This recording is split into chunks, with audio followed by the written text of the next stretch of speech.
Welcome to this tutorial on how to create a MetaTrader 4 demo account.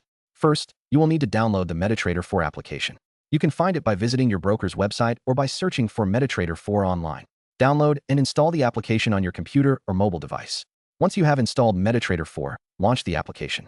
On the welcome screen, look for the option that says Create a new demo account. Click on it to start the account creation process.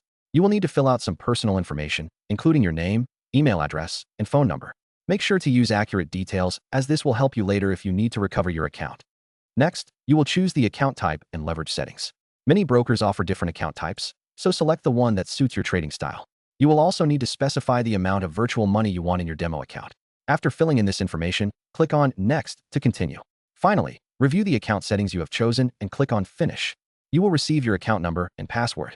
Keep these credentials safe, as you will need them to log into your demo account.